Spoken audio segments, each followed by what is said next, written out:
네, 23번째 주님의 명령입니다. 23번째. 뱀같이 지혜로우라. 뱀같이 지혜롭고 비둘기같이 순결하라. 이렇게 같이 연결해서 살펴보고 하는데요. 우리가 오늘날 이 세상 가운데 살아가면서 이런 뱀같은 지혜로움, 그리고 비둘기 같은 순결함, 두 가지 연결되는 말씀인데요. 자, 그런데 이제 오늘 말씀 이 명령을 보면 뱀같이 지혜로우라라는 예수님의 명령은 뭘로 시작하냐면 내가 너희를 보냄이, 그렇죠? 지금 내가 너희를 보낸다라는 말로 이 주님의 명령이 시작되고 있습니다. 자, 예수님께서 여기서 내가 너희를 보낸다라는 말, 이거는 아주 중요한 업무를 위해서 구별하여 보내는 것이 보낸다라는 의미입니다. 그리고 보냄받은 사도들을 보냄받은 사람들이, 원래 사도라는 뜻은 보냄받은 사람들이 뜻합니다. 그 보냄이라는 뜻입니다. 예수님은 사람들을 경고하기 위해서 선지자들을 보낼 때, 또는 복음 전파를 위해서 12제자들을 보낼 때도 여기 보낸다라는 이 말을 사용하셨습니다. 그리고 예수님은 하나님께서 예수님 자신을 세상으로 보내심을 말씀하실 때도 아버지께서 나를 보내신 것 같이 또 나도 너희를 보내노라. 요한복음 20장 21절 이렇게 말씀하셨습니다. 그래서 우리도 이 거룩한 명령에 대해서 보내심을 받은 사람, 우리는 보냄을 받은, 지금 예수님께서 제자들을 보내면서 오늘 이 명령을 주신다라는 것입니다. 그래서 우리가 이 보냄을 받았다라는 그 맥락에서 오늘 말씀이 주어진 건데요. 특별히 오늘 명령이 나오는 마태복음 10장 16절에서 이게 23절까지 연결되는 말씀인데, 원래는 이 16절에서 23절까지의 내용은 예수님께서 제자들이 세상에서 핍박받을 것, 그러니까 박해를 받을 것을 염두에 두고 하시는 말씀입니다. 특별히 오늘 읽은 이 마태복음 10장 16절은 예수님께서 12제자를 위험한 세상 속으로 보내시면서, 그냥 뭐 편안한 데로 보내는 게 아니라 이 세상에 보냈는데 그 세상이 너무너무 위험한 세상이라는 것입니다. 너무너무 위험한 그 세상 속으로 보내시면서 하신 말씀입니다. 자, 그러면서 이제 그거를 이제 뭘로 비유하냐면, 여기 보니까 처음에 말씀하신 게 뭐냐면 너희를 보냄이 양을 유리 가운데로 보낸 것 같다. 그러니까 제자들을 지금 파송하면서 주님의 심정은 뭐냐? 제자들 보내는 것이 마치 양을 유리떼들, 그 무리들 가운데로 보내는 그런 심정으로 주님이 주시는 말씀이라는 것이죠. 자, 그런데 예수님은 또 70인의 제자들을 파송하실 때도 누가복음 10장 3절에 보면 갈지어다 내가 너희를 보냄이 어린 양을 유리 가운데로 보냄과 같다. 거기서는 마치 더 어린 양, 아주 어린 양을 유리 떼들 가운데로 보냄과 같다. 이렇게 이제 말씀하신 것입니다. 자, 그래서 우리 구약이나 신약이나 다 마찬가지로 주님을 따르는 사람들을 뭐에 비유하냐면, 오늘 여기 보면 다 동물들이 나오죠. 그렇죠? 뭐가 첫 번째 나오는 동물이 양이 나오죠. 그 다음에 또 유리가 나오고, 그 다음에 뱀이 나오고, 비둘기. 이 네 가지 동물의 특성과 의미를 우리가 알아야지만 이게 무슨 의미인지를 우리가 보다 깊이 있게 알 수가 있습니다. 그래서 첫 번째가 양에 비유되고 있습니다. 자, 목동이었던 다윗의 시편에도 이런 비유가 있고요. 예수님도 이렇게 말씀합니다. 내 양은 내 음성을 들으며 나는 그들을 알며 그들은 나를 따르는 것이다. 그러니까 주님을 따르는 백성들을 양이라고 말씀을 하신다는 거죠. 그런데 이제 양의 문제 중에 가장 큰 문제는 뭐냐면 사자나 곰이나 뭐 이리 같은 이런 포식자의 위험 앞에 처하게 될 경우에 무방비 상태가 된다는 것입니다. 완전히 무방비해요. 보호할 수 있는 힘이 하나도 없습니다. 그리고 양들은 사자처럼 힘센 근육도 없고 곰의 아주 그냥 날카롭고 긴 어마어마하게 곰 발톱을 보면 굉장히 길더라고요. 그게 그냥 막 이렇게 박아버리면 목숨을 잃는 거예요. 그런 것도 없고 이리의 날카로운 그런 이빨도 없다는 것이죠. 너무 또 속도도 느려요. 그래서 도망치다가 그냥 수풀에 뒤 엉켜가지고 도망가지도 못해요. 멀리도. 그리고 뭐 적을 겁주려고 막 으르렁대지도 못합니다. 그러니까 양은 가장 겁이 많은 동물이에요. 대부분의 동물 중에서 가장 겁이 많은 동물이 양입니다. 스스로를 구할 수 있는 능력이 없습니다. 자기 보호의 방편을 전혀 갖고 있지 않은 대표적인 동물이 양이라는 것입니다.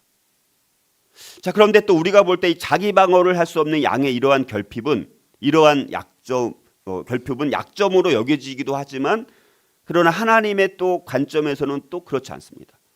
약함으로 인해서 우리는 오히려 하나님의 위대한 능력을 깨닫게 하고 그분의 능력이 더 온전해지는 이런 말씀이 있지 않습니까? 약할 때 우리 강하면 되는 것입니다. 왜냐하면 우리가 강하면 자기를 의지하잖아요. 하나님을 의지하지 않고. 그러나 우리가 약할 때 오히려 하나님을 의지하면 그때 하나님의 능력이 나타난다. 이게 이제 역설적인 성경의 복음의 원리죠. 자, 그런데 원래는 성경에서 양은 원래는 잃어버린 사람들, 잃어버린 영혼들이 원래 양인데, 근데 우리가 말씀드렸던 양은 주님을 따르는 백성들, 오늘 마태복음 10장 16절에 나오는 양은 특별히 여기는 제자들을 지금 직접적으로는 제자들을 가리키는 거죠. 자, 그래서 특별히 이 양이라는 단어는 제자들을 위협하는 위험을 나타나기 위해서 양이라는 요 비유를 예수님께서 드신 거예요. 예수님께서는 비유의 대가잖아요. 아주 너무나 기가 막히게 비유를 대시는데 너무 적절한 동물을 양을 택해 갖고 지금 비유를 들어서 말씀을 하시는 거예요. 그래서 여기 양이라는 건 쉽게 말하면 정리하면 이것만 기억하세요. 세상을 향해 파송되는 제자들. 이게 양입니다. 세상을 향해 파송되는 제자들, 이거를 양으로 지금 비유하고 있는 거예요. 그러니까 여기 양이 뭔지를 우리가 이제 딱 정확하게 여러분들 기억하시려면 세상을 향해 파송되는 제자들. 근데 이제 양의 속성은 아까 말씀드렸던 것처럼 자구책이 없고 뭐 스스로 뭐 능력도 없고 자 그런 동물이라는 거, 그거를 첫 번째로 기억을 해주시고. 자, 그런데 이런 양과는 또 정반대로 이리를 보면 늑대 이리를 보면 아주 힘센 턱을 갖고 아주 날카로운 이빨을 갖고 있습니다. 그래서 만약 양이 먹이를 찾아 막 날뛰는 허기에 지금 처해 있는 이리들 가운데 만약에 무방비 상태로 보내진다면 당연히 이리의 먹잇감이 되는 것은 너무나 자명한 것이죠. 그렇죠? 우리 이렇게 동물의 왕국 이런 데 보면 그런 거 많이 나오잖아요. 그렇죠? 자, 그런데 이리 한 마리도 위험하죠. 이리 한 마리만 만나도 위험한데 문제는 뭐냐면 이리들은 치명적으로 떼를 지어 다닙니다. 떼를 지어 다니는 게 문제예요. 그러니까 예수님께서 이 명령에서 이런 아주 사나운 이리 떼들을 지금 말씀하시는 거예요. 한 마리의 이리가 아니라. 그래서 이리 떼들은 막 함께 막 몰려다니면서 뭐 사슴이든 뭐 큰 동물들까지 공격을 해갖고 막 쓰러뜨려 갖고 막 피를 흘리게 만들고 막 맹렬히 공격을 막 떼거지로 공격을 하는 거예요. 그러니까 막 당할 이제 그리고 곰이랑도 싸웁니다. 어마어마한 큰 곰이랑도 이 이리떼들은요 곰이랑도 싸워서 막 이길 수 있습니다. 그러니까 굉장한 것이죠. 자, 그래서 근데 이리는 성경에 보면요 아주 사납고 아주 광폭한 야수로 표현되고 있습니다. 예레미야 5장 6절에서는 유다의 적을 사막의 이리에 이렇게 비유하기도 합니다. 자, 이리는 사자만큼이나 아주 탐욕스러운 동물입니다. 그리고 이게 아주 나쁜 게 뭐냐면 자기가 먹을 수 있는 것만큼 동물을 죽여야 되잖아요. 근데 자기가 먹을 수 있는 것보다 더 많은 동물을 죽이는 특성이 있는 게 이리라고 합니다. 아주 계산적입니다. 떼지어서 막 먹이를 잡으면서 약한 것을 아주 집중적으로 먹이로 삼는 동물입니다. 그래서 이리는 악의적인 죄라든가 탐욕, 탐남, 사기를 대표하는 짐승이 바로 이리라고 합니다. 그래서 단테라는 시인은 이렇게 말해요. 이리라는 동물은 본성이 사악하고 아주 황폐하여 탐욕을 채워본 적이 없고 먹으면 먹을수록 더 허기를 느낀 놈, 이렇게 막 묘사를 합니다. 그러니까 이 이리의 이 속성을 너무 잘 묘사를 했죠. 자, 그래서 이 마태복음 10장 16절에 나오는 이리는 그러니까 뭐냐, 자신들의 말로 사람들을 막 물고 공격하는 잔인한 사람들 혹은 세상을 말하는 거예요. 뭐 말로만 그런 게 아니라 뭐 여러 가지 폭력을 통해서든 뭐 박해를 통해서든 사람들을 막 물고 뜯고 공격하는 아주 잔인한 사람들, 잔인한 세상, 이걸 말하는 것입니다. 그러니까 일이라는 동물의 속성에 너무 잘 맞는 표현인 것이죠. 자, 그런데 거기에 반해서 먹이를 찾는 이리 떼들 가운데 놓인 무방비 상태 양은 정말 목자가 없으면, 그렇죠? 목자가 없으면요, 생존 가능성이 전혀 없는 동물이 양입니다. 양. 그러니까 지금 양과 이리는 완전히 대조적인 것이죠. 이런 양을 이리 떼들 가운데 지금 보내는 심정으로 예수님께서 어떻게 그런 세상 속으로 파송되는 제자들 향해서 어떻게 이걸 대처해야 되는지, 어떻게 대응해야 되는지 이것을 이제 말씀해주고 있는 것입니다. 자, 그래서 오늘 읽은 마태복음 10장 16절 말씀에서 예수님은 제자들이 이 복음 때문에 온갖 핍박과 박해를 당하는 것은 물론이고 심지어 생명을 잃을 수도 있는 그런 위험한 상황에 처하게 될 수 있다라는 것을 미리 예견해 주시면서 주시는 말씀입니다. 근데 세상이 점점 이렇게 될지도 몰라요. 우리가 오늘 16절만 읽었지만 17절 보세요. 사람들을 삼가라. 그들이 너희를 어디에 공회에 넘겨주겠고 그들의 회당에서 채찍질하리라. 이런 말씀이 나옵니다. 자, 이렇게 온유한 복음의 전도자를 세상으로 보내는 것은 마치 양을 이리떼 가운데로 보내는 것과 다를 바가 없다라고 주님이 말씀하시는 거예요. 제자들과 하나님의 자녀들에게는 물론 하나님의 권능이 있고 죽음을 두려워하지 않는 담대함이 주어지겠지만 여전히 그럼에도 불구하고 이리 같은 세상에 비하면 연약한 양에 불과하다라는 것을 말씀하는 것입니다. 이 위험한 세상에서 제자들은 이리 가운데 양과 같이 너무나 상처를 입기 쉽고 목숨을 잃기 쉬운 동물이다. 자, 그러면서 예수님은 주님의 제자들을 세상의 복음을 전파하려 보내시면서 제자들에게 닥쳐오게 될 환난을 직면할 때 오늘 말씀처럼 뱀의 지혜, 비둘기의 순결함, 이것을 갖출 것을 우리에게 당부하고 계신 거예요. 그러니까 환난과 순교의 맥락이 오늘 이 뱀의 지혜와 비둘기의 순결의 맥락에서 우리 주어진 말씀이라는 것입니다. 세상은 복음을 전하는 전도자들을 결코 환영하지 않을 것이고 여러모로 핍박할 것을 주님은 미리 이걸 알고 말씀을 하시는 것입니다. 자, 왜냐하면 세상의 권세 잡은 자 사탄이 복음 전파를 결코 환영할 리가 없을 뿐만 아니라 사탄이 그냥 가만히 앉아서 당하고 있지만은 않을 것이기 때문이라는 것이죠.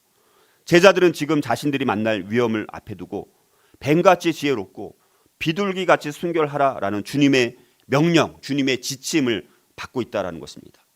주님은 제자들을 세상에 지금 파송하면서 그들에게 오늘 이 명령을 지침으로 주고 계신다라는 것입니다.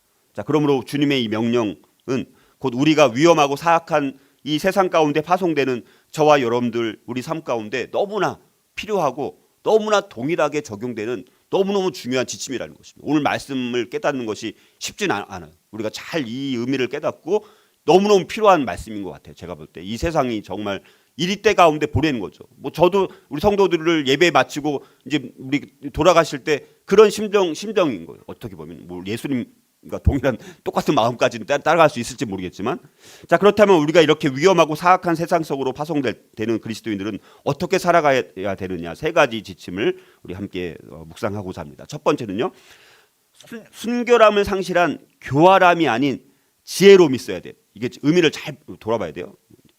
그러니까 일단 첫 번째 지혜로움이에요. 지혜. 근데 이 지혜라는 것이 여러 가지 의미가 있기 때문에 이게 어떤 지혜인지 의미를 알아야 되는 게 중요한 거예요. 우리가 지혜라는 말은 다 좋은 걸로 알잖아요. 근데 좋지 않은 의미도 있거든요. 자, 그럼 뱀이 어떻게 지혜로운지를 한번, 왜 하필 그 간교한 뱀을 왜 지혜로움의 예를 드셨을까? 예수님이 다른 걸 드셨을 텐데, 드시면 더 좋았을 텐데. 근데 또 돌아보면 이게 의미가 또 굉장히 깊은 의미가 있다라는 것입니다. 자, 근데 우리가 보통 뱀 같은 지혜로움이라는 말은 우리가 약간 오해되는 소지가 많이 있다는 것입니다. 그러니까 다시 말해서 적당한 요령과 적당한 지혜도 필요하다. 그런 의미로 오해할 수 있다는 것입니다. 자, 그런데 오늘 예수님께서 말씀하시는 뱀처럼 지혜로우라라는 말씀은 뱀처럼 간사하거나 간교하라는 그런 의미는 아니잖아요. 그렇죠? 우리가 뱀처럼 간교하다, 우리 창세기 3장에 나오는 뱀이 간교한 뱀, 그때 그 뱀처럼 간교하면 안 되잖아요. 그렇죠? 그런 의미가 아닙니다. 그래서 여기 지혜롭다라는 말은 무슨 의미냐면 생각이 깊은 거예요. 생각이 사려가 깊은 것입니다. 신중한 것을 말하는 거예요. 그래서 동물 중에서도 자기에게 닥쳐오는 어려움을 가장 잘 파악하고 신속하게 기술적으로 회피하는 뛰어난 재주가 있는 동물이 뭐냐? 뱀이라는 거예요. 그래서 보통 뱀은 지혜와 모략과 명철, 분별력, 경계심, 예견력, 통찰력 등을 상징하는 게 뱀입니다. 그러므로 이 뱀 같은 지혜라는 말은 신중한 분별력, 신중함, 빈틈없음 이거를 가리키는 것입니다. 그러니까 예수님께서 뱀의 지혜를 말씀하신 것은 무엇보다도 뱀은 자기에게 닥쳐오는 여러 가지 어려움을 아주 조심성 있게 대처해서 그 어려움을 모면한다라는 측면에서 말씀하고 계신 거예요. 그러니까 다시 말해서 그리스도인들은 이 악한 세상에 나가서 복음을 전하고 행동할 때 그냥 막 하는 게 아니라 아주 사려 깊고 아주 신중하게 처신해야 된다라는 말씀입니다. 왜냐하면 사탄이 아주 간교한 술수로 우리를 유혹해서 넘어뜨리려고 하기 때문이라는 거죠. 따라서 이 복음 전도자들은 사탄의 깊은 것들을 잘 헤아려 가지고 신중하게 사력 있게 행동해야 된다라는 것을 말씀하시는 거예요. 자, 그러기 위해서 우리는 상황에 본능적으로 반응하는 것을 억제하고 하나님의 뜻이 이루어지도록 성령 하나님께 의지하는 것이 그래서 매 순간 필요한 것입니다. 자, 그런데 여러분 성경에서 처음으로 뱀을 언급한 것이 창세기 3장 1절에 나오죠. 뱀은 여호와 하나님이 지으신 들짐승 중에 가장 간교하니라. 그러면서 뱀이 여자에게 물어 이르되 뭐 하나님이 참으로 너희에게 동산 모든 나무의 열매를 먹지 말라 하시더냐 막 이렇게 막 유혹하잖아요. 그렇죠? 간교한 동물로 나오죠. 가장 간교한 피조물 가운데 가장 간교하다라고 이렇게 표현하고 있다는 것이죠. 자, 그래서 이 간교하다라는 이 부정적인 뉘앙스로 번역된 이 간교하다라는 말은 근데 이 말이 잠언 12장 23절을 비롯해서 다른 곳에서는요. 이게 또 슬기롭다라는 말로도 나와요. 똑같은 원어로 봤을 때 똑같은 말인데 어떤 데는 아주 간교하다라는 말로 나오고 어떤 데는 또 슬기롭다라는 말로 똑같은 말인데 그렇게 전혀 다른 의미로 번역이 된다라는 것입니다. 자, 그러면 이 히브리 말은 이 간교하다라는 말은 상황에 따라서 간교하다가 될 수도 있고 슬기롭다가 될 수도 있는 거예요. 선악을 알게 하는 나무의 실과를 먹지 말라 하신 하나님의 명령에 대해서 뱀의 지혜는 간교한 것이 되어가지고 그 약속을 의심하고 부정하기에 이르는 것이 여기 이제 그 지혜라는 것이 여기는 간교한 것이 되어버리는 거예요. 그런데 슬기로운 사람은 또 여호와를 경외하는 것이 지혜의 근본인 줄을 알고 하나님의 계명에 마음을 두는 사람이잖아요. 또 슬기로운 사람은.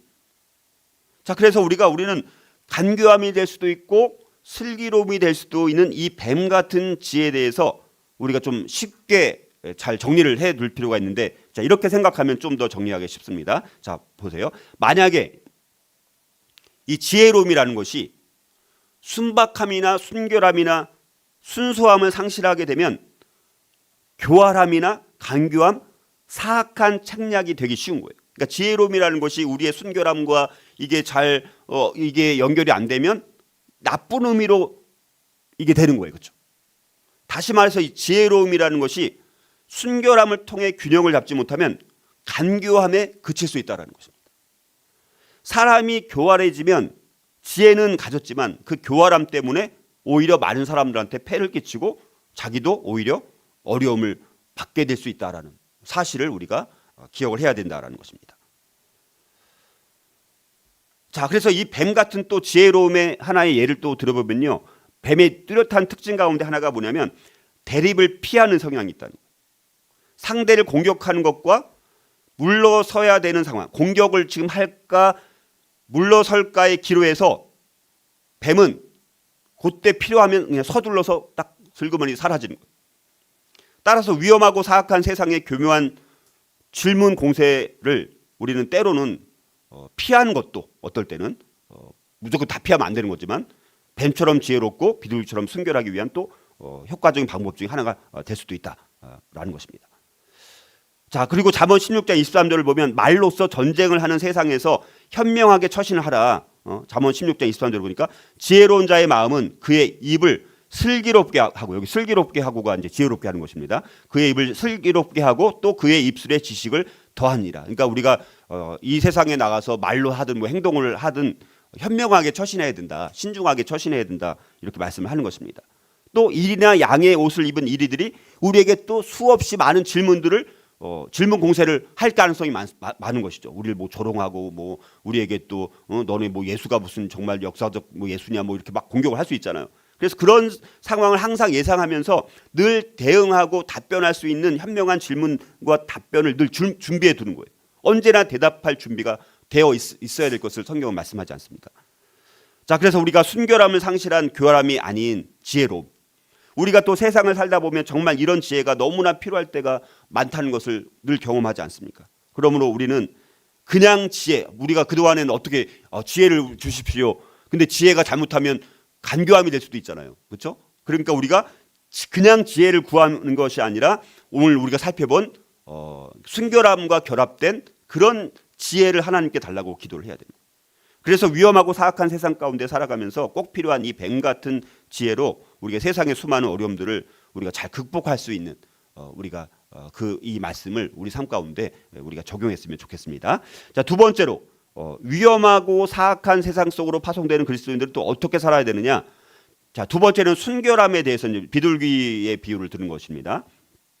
두 번째는요, 지혜로움을 결여한 어리석음이 아닌 또 순결함이 있어야 됩니다. 이번엔 또 지혜로움을 결여한 어리석음이 아닌 순결함이 있어야 된다는 것입니다. 여러분들 비둘기, 자, 비둘기는 여러 가지 많은 상징이죠. 뭐 좋은 의미로 대부분 사용되죠, 그렇죠? 자, 우리가 두 번째로 살펴볼 이 비둘기 같이 순결하라라는 말은 우리가 악한 세상을 살아가는 그 가운데 속에서도 우리는 또 순결함은 잃지 말아야 된다. 그러니까 참 어려워요. 지혜로움도 갖고 있어야 되고 순결함도 갖고 있어야 돼요. 근데 예수님께서 순결함의 뜻으로 사용한 이 말은 무슨 의미냐면 섞인 것이 없는 거예요. 섞인 것이 없고 때가 묻지 않고 순수하고 결백하고 악한 것이 섞여 있지 않고 속임수가 전혀 없는 것. 이게 이제 순결함이란 의미입니다. 또 비둘기는 여러 다양한 덕을 또 평화를 상징하기도 하죠. 자, 그래서 비둘기의 순결. 자, 비둘기 같은 순결함은 거짓이 없는 솔직함, 또 순진함, 순수함, 순수한 의도, 신실함, 그리고 또 악한 세상에서 죄에 빠지지 않는 것. 자, 이런 것들을 뜻하는 것이 여기 순결이라는 그런 말입니다. 자, 근데 레위기에 보면요, 제사 동물 중에서 날아다니는 것들 가운데 유일하게 비둘기가 있습니다. 뭐 양이나 뭐 소나 뭐 염소나 뭐 등등 많은 동물들이 있는데 비둘기만 날아다닙니다. 자, 레위기에서 이 비둘기는 근데 가난한 사람들이 하나님께 드리는 제물입니다. 그러니까 다 소를 드릴 수 없어요, 그렇죠? 다 양을 드릴 수도 없고. 근데 가난한 사람들은 비둘기는 드릴 수 있는 거예요. 그래서 비둘기는 하나님 앞에 나오는 가난한 자를 또 상징하기도 합니다. 소도 정하고 양도 정하지만 비둘기 순결함에 대한 언급에는 하나님만을 의지하는 가난한 자의 그 이미지를 염두에 두고 있다는 것입니다. 자, 그래서 정리하면요, 이 순결이라는 이 말은요, 아주 단순하고 올곧으며 한결같다는 그런 뉘앙스를 갖고 있는 것이 이 순결이라는 단어입니다. 자, 그러므로 이 비둘기의 순결은 자, 미련할 정도로 아주 한결같이 늘 하나님만을 의지하며 따르는 것을 기본적으로 가리키는 것입니다. 예수님은 바로 우리에게 이런 비둘기의 순결을 말씀하고 계신 것입니다. 자, 그런데 이제 문제는 세상에서 특히 우리 그리스도인들은 때때로 조롱을 받는 게 뭐냐면 그리스도인들 보니까 위선자들이다, 이렇게 막 된다는 것입니다. 자, 여기는 많은 이유들이 있는데 때로는 맞기도 해요. 세상 사람들이 막 너 그리스도인들 보니까 위선자들로 막 이렇게 간주하잖아요.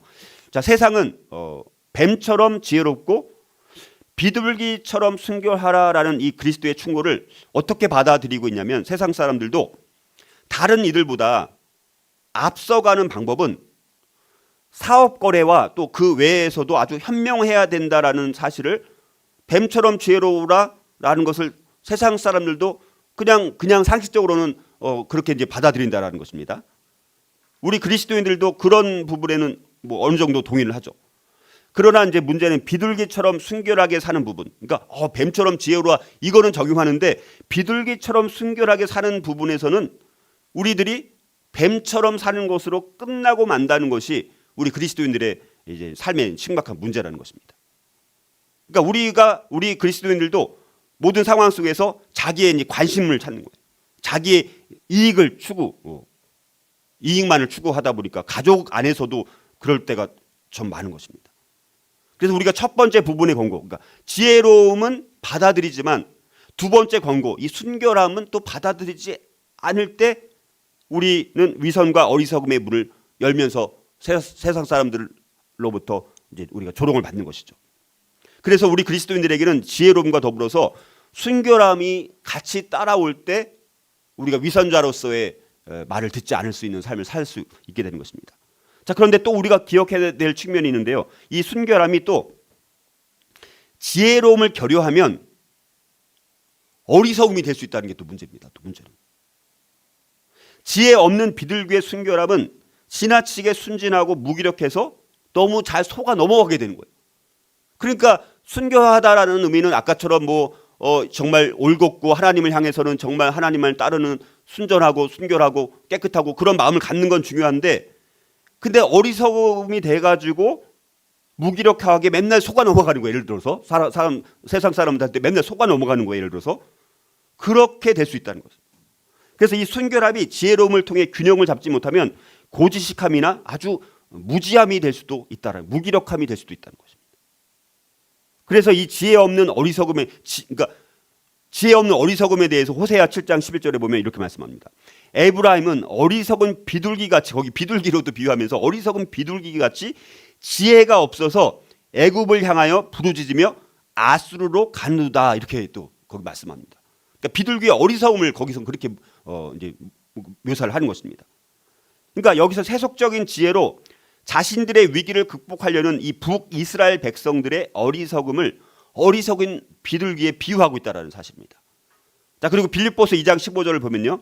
이는 너희가 흠이 없고 순전하여 어그러지고 거스리는 세대 가운데서 하나님의 흠없는 자녀로 세상에서 그들 가운데 빛들로 나타내며, 이렇게 말씀하고 있습니다. 하나님의 흠없는 자녀로서 순결하고 순박하고 깨끗한 백성으로 이 시대 가운데 빛으로 나타내라, 이렇게 성경을 말씀하고 있습니다. 그러니까 끝까지 믿음을 지키는 순결, 또 채찍질을 당해도 어려움을 겪어도 믿음을 버리지 않는 순결함이 우리에게 필요하다라는 것입니다. 자, 그러면 우리는 이런 순결을 위해서 기도해야 되죠. 그렇지만 이런 비둘기 같은 순결함을 위해 기도하되, 그러나 잘못하면 어리석음으로 끝나는 그런 순결함이 아니라 우리는 지혜로움을 결여한 어리석음이 아닌 순결함을 위해서 기도해야 된다라는 것입니다. 자, 그래서 위험하고 이 사악한 세상 가운데서 악에 빠지지 않고 또 그렇다고 우리가 또 승리해야 되잖아요, 그렇죠? 그러려면 이런 순결함이 필요하다. 지혜로움이 결여되지 않은 어리석음이 아닌 이런 순결함을 위해서 우리가 그래서 기도해야 된다라는 사실입니다. 자, 마지막으로 우리가 이걸 정리를 하면, 그럼 또 위험하고 사악한 세상 속으로 파송되는 그리스도인들은 어떻게 살아가야 할까? 셋째는요, 지혜로움과 순결함은 그래서 반드시 결론 뭐냐? 조화와 균형을 이루어야 돼요. 그러니까 지혜로움과 순결함은 반드시 조화와 균형을 이루어야 된다는 것입니다. 자, 그러므로 이 뱀같이 지혜롭고 비둘기같이 순결하라는 이 말씀은 제자들이 복음 전도 때 당하는 온갖 상황에서 취해야 될 행동의 양면성을 잘 보여주는 것입니다. 양면성. 그러니까 이 세상 가운데 우리가 살아가면서 양면성이 필요한 거예요. 하나만 있으면 안 돼요. 두 개 다 필요한 것입니다. 만약에 지혜로움이 순결함을 상실한다라면 교활하고 간교한 게 되는 거잖아요, 그렇죠? 반대로 또 순결함에 지혜로움이 없으면 어리석음이 되고 마는 거잖아요. 그러니까 뱀 같은 지혜로움과 비둘기 같은 순결함은 어떻게 보면 서로 조화되기 어려운 것처럼 보이지만 뱀의 지혜와 비둘기의 순결은 너무나 잘 짜여진 하나의 또 짝이 되는 거예요. 동전이 양면이 있는 것처럼 동전의 양면이라는 것입니다. 하나의 동전에도 앞이 있고 뒤가 있잖아요. 그러니까 이게 뱀의 지혜와 비둘기 순결은 반대되는 것 같은데, 반대되는 것 같으면서도 너무나 기가 막히게 잘 짜여진 짝이고, 예수님이 뱀 같은 지혜로움과 비둘기 같은 순결함으로 비유를 들어서 말씀하신 게 이 말씀의 의미를 깨달으니까 와, 기가 막히게 오히려 짝이 기가 막히게 맞는 짝이라는 것입니다. 그래서 이 두 가지는 서로 충돌하는 것이 아니라 오히려 통합적으로 이 두 가지를 다루어야 되고 영원한 동전의 양면과 같은 것으로 여겨야 된다라는 것입니다. 자, 그러므로 결국 이 뱀 같은 지혜로움과 또 모략과 명철 그리고 비둘기 같은 순결함과 순수함, 이 두 가지는 꼭 필요한 조화와 균형을 이루어야 된다. 자, 그래서 우리 복음 전도자 예수님을 따르는 성도들의 삶은 이 앞에 놓여 있는 전투에 대비하기 위해서 그리고 위험과 핍박에 놓일 때 뱀같이 지혜로운 실제적인 분별력과 동시에 또 예수님의 특징인 비둘기 같은 순결함과 정직함, 이 두 가지 측면을 동시적으로 우리가 다 갖추고 있어야 됩니다. 그러니까 너무너무 필요한 것 같아요. 제가 볼 때는 진짜 이 세상 가운데 살아가면서 이 두 가지 요소가 조화와 균형을 이루는 그것을 우리가 갖추는 것이, 구비하는 것이 너무너무 필요한 것 같아요. 우리 자녀들 다음 세대가 이 두 가지를 갖추는 이 훈련을 우리가 정말 해야 되는 것입니다. 그래서 예수님은 이 지혜와 순결의 완벽한 조화와 균형의 모습을 예수님은 또 이 몸소 진짜 기가 막히게 보이셨습니다. 그리고 제자들에게 그런 조화와 균형을 갖고 살아가도록 우리에게 명령을 하신 거예요. 자, 예수님은 어떻게 교묘한 자들을 이 지혜로움과 순결함으로 대응했느냐? 이제 예를 하나 이제 들어보면 예수님이 정말 기가 막히게 이 지혜로움과 순결함을 겸비한 균형 있게 조화를 이룬 그런 사례를 한번 들어볼 텐데, 자, 예수님은요 아주 약탈하는 이리들 무리 가운데 늘 계셨어요, 그렇죠? 약탈하는 이리들 무리들이 늘 주변에 누가 있었습니까? 바리새인들, 뭐 서기관들, 뭐 헤롯 당원들, 뭐 대제사장들, 뭐 해가지고 등등 이 예수님을 어떻게 하면 호시탐탐 트집을 잡아가지고 죽일 수 있을까? 어떻게 교묘한 질문을 잡아갖고 트집을 잡아서 감옥에 갇히게 만들거나 죽게 만들까? 이것만 호시탐탐 계속 그것만 노린 사람들 아닙니까? 맨날 예수님은 그 이리떼들 가운데 한복판에 있었습니다. 자, 마가복음 그래서 12장 13절 17절을 보면요, 거기 이제 거기서 우리는 예수님께서 이 주님의 신용을 떨어뜨리기 위해서 아주 교묘한 아주 창략적인 질문을 하는 종교 지도자들 대면할 때 지금까지 우리가 살펴봤던 이 지혜와 순결의 완벽한 조화와 균형을 갖춘 예수님의 대응을 우리가 여기서 볼 수가 있습니다. 거기 이제 뭐 이 약간 세금 조세 문제, 세금 내는 문제 때문에 이제 그걸 가지고 진짜 아주 교묘하게 딱 책 잡으려고 마음 먹고 예수님에게 질문을 던지게 됩니다. 자, 그때 이제 바리새인과 헤롯 땅 사람들이 함께 예수님을 책 잡으려고 속이려고 찾아옵니다. 바리새인과 헤롯 땅, 바리새인들은 이 그 헤롯 땅을 싫어합니다. 헤롯 로마 제국의 식민지로 살아가는 걸 이제 싫어하는 사람이고, 헤롯 당원들은 헤롯을 지지하는 사람들이니까 로마 제국의 세금 제도를 따르는 사람들인 거예요. 약간 반대 입장이죠. 자, 근데 이 두 무리가 이 이리떼 같은 이 인간들이 예수님을 책 잡으려고 속이려고 찾아옵니다. 의도적으로 이들의 목적은 뭐냐? 예수님을 딜레마에 빠뜨리는 거예요. 와, 그러니까 이들도 머리가 좋은 거예요. 만약에 예수님께서 당시 조세 제도를 지지한다면 바리새인들 입장에서는 예수님은 신성을 모독하는 로마 정부를 지지하는 종교적 타협자라고 비난할 수 있는 근거가 되는 것이죠. 조세 제도를 지지하면, 그렇죠? 왜냐하면 지금 막 세금을 엄청 유대인도 고통당하게 세금을 내게 하니까 로마 정부를 또 지지하면서 당신 종교적 보니까 타협자네, 타협하는 인간이네, 이렇게 이제 비난할 수 있는 딱 근거가 되는 거예요. 만약에 조세 제도를 예수님 지지한다라고 말하면. 그런데 만약 또 조세 제도를 반대한다면 헤롯 땅들은 예수님 너 보니까 로마 정부에 대항한 거지, 로마 정부에 대항한 거니까 너 죽어야 돼, 죽음에 해당된다라고 또 비난하게 되는 것이죠. 그러니까 조세 제도를 지지해도 문제고 조세 제도를 반대해도 문제가 되는 것입니다. 자, 대충은 이해되죠. 대충은 자세히 의미가 어려워도 아주 난처한 질문을 받은 것이죠.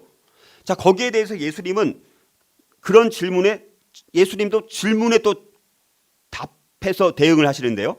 자, 바리새인들이 증오하는 로마 관료들에게 세금을 바쳐야 하는지에 대해 물었을 때 바리새인들이 예수님은 이 형상과 이 글이 누구의 것이냐라고 다시 되물으면서, 그러니까 바리새인들이 거기에 이제 가이사의 것이 이제 동전의 그림이 있었던 거예요. 가이사의 것이니다라고 대답을 합니다. 그럼 예수님께서 이제 뭐라고 대답해야 될까? 예수님은 우리의 생각을 뛰어넘는 아주 지혜롭고 아주 심오한 대답을 하십니다. 예수님은 직접적으로 예나 아니요 요걸 대답을 안 하시는 거예요. 지금 예나 아니요 두 개를 말하면 둘 중에 하나는 걸리는 거예요. 어디 하나는 딜레마에 빠지는 거니까. 그래서 바리새인과 헤롯 땅 사람들이 둘 다 수용해야 되는 답을 말씀을 하십니다. 그게 대답이 뭡니까? 가이사의 것은 가이사에게, 하나님의 것은 하나님께 바치라. 자, 이 말씀을 통해서 바리새인들도 거기서 반론을 제기하지 못하고 헤롯 당원들도 반론을 제기하지 못하는, 자, 그런 전혀 예측할 수 없는, 예상하지 못했던 뛰어난 탁월한 아주 지혜롭고 그러면서도 순결한 대답을 하신 것을 보게 됩니다. 자, 이렇게 예수님께서 예수님 자신을 속이고 계략에 빠뜨리려는 자들을 대면할 때 예수님의 반응은 그 세상 사람들의 이리떼들의 게임의 규칙이나 세상의 게임의 규칙을 뛰어넘으면서 그들을 오히려 놀라게 하는 답을 제시하셨다라는 것입니다. 그리고 이러한 예수님의 반응은 그들의 속임수에 편협한 초점을 변화시키고 있다는 사실입니다. 그러면서도 예수님은 평생 죄가 없는 온전한 순결한 삶을 또 사셨다라는 것입니다. 자, 이렇게 지혜로움과 순결함 이 두 가지를 가장 잘 조화롭게 그리고 균형 있게 살았던 분이 바로 우리 예수님이셨다라는 사실입니다. 자, 그러므로 우리가 위험하고 사악한 세상 속으로 파송되는 그리스도인들은 이 지혜로움과 순결함은 반드시 조화와 균형을 이루고 예수님처럼 우리에게 지혜로움도 있어야 되고 순결함이 있을 때 예수님처럼 그렇게 뛰어난 답변을 우리가 오히려 반론을 제기할 수 없는 그런 상황을 우리가 만들어 갈 수 있는 그런 삶이 우리 가운데 필요하다라는 것입니다. 자, 결론을 맺고자 합니다.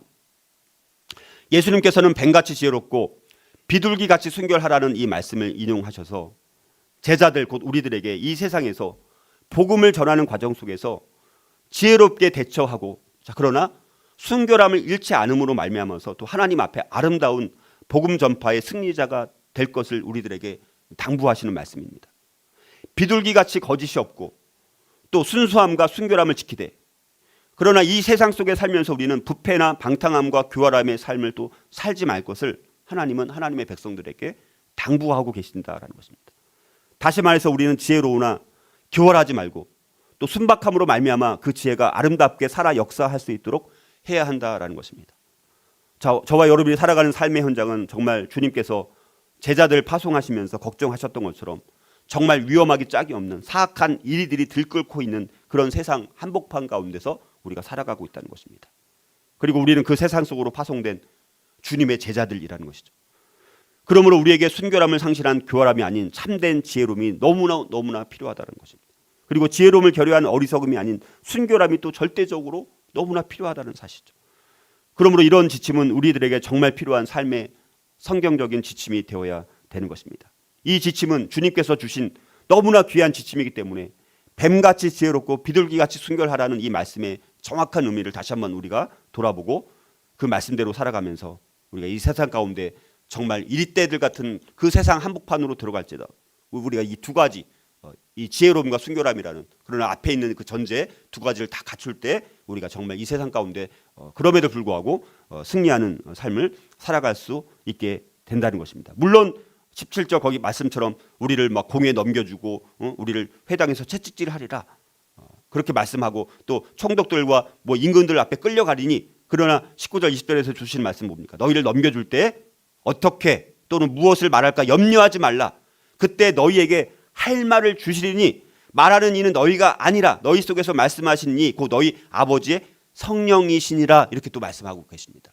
우리 어떤 상황에서 그때 내가 어떻게 말하지 미리 염려할 필요가 없다는 거예요. 우리가 주님을 신뢰하고 믿을 수만 있다면, 지혜로움과 또 순결함을 우리가 추구하는 삶을 살고만 있다라면 어떤 상황에서든 성령께서 우리에게 하실 말씀을 주시기 때문에 그때 가장 적절한, 예수님께서 가장 적절한 말씀을 하셨던 것처럼 우리도 성령의 인도함을 따라서 가장 필요한 말씀을 통해서 우리가 어찌 뭐 순교를 당하든 아니면 어려움을 극복을 하든 어떻게 하든 그 상황에 맞게 하나님께서 우리가 하실 말씀을 성령을 통해서 주신다라고 약속을 하고 있다라는 것입니다. 자, 오늘 이 말씀 통해서 우리가 한번 그러면 우리가 이 결단을 한번 선서와 결심을 한번 같이 제가 또 읽어 드릴 테니까 한번 여러분들 믿음으로 아멘으로 함께 결단을 하시면 좋겠습니다. 나는 나의 부족함과 필요에 대해 매일매일 하나님을 인정하겠습니다. 별로 하실 마음이 없나요? 나는 나의 부족함과 필요에 대해 매일매일 하나님을 인정하겠습니다. 나는 언어 폭력의 지혜와 통찰력이 있는 질문으로 대응하는 것을 배우겠습니다. 나는 핍박에 대한 반응에 대해 하나님께서 나의 마음, 의지와 감정을 다스려 주시기를 간구하겠습니다. 나는 악한 것의 세세한 부분들을 피하겠습니다. 나는 잘못된 것으로부터 옳은 것을 분별하도록 영을 시험하겠습니다.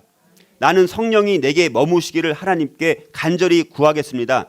나는 악한 공격에 대응하기 위해 하나님께서 진리들을 기억나게 하실 것에 대해 하나님을 절대적으로 신뢰하겠습니다. 나는 악한 속임수에서 지혜롭고 자유롭게 되기를 하나님께 구하겠습니다. 자, 이 결단과 고백이 저와 여러분들이 고백이 되어서 우리가 정말 이때 같은 세상 가운데 우리가 파송되는 삶 가운데서 우리가 그럼에도 불구하고 승리하는 삶을 살 수 있기를 주님의 이름으로 축복합니다.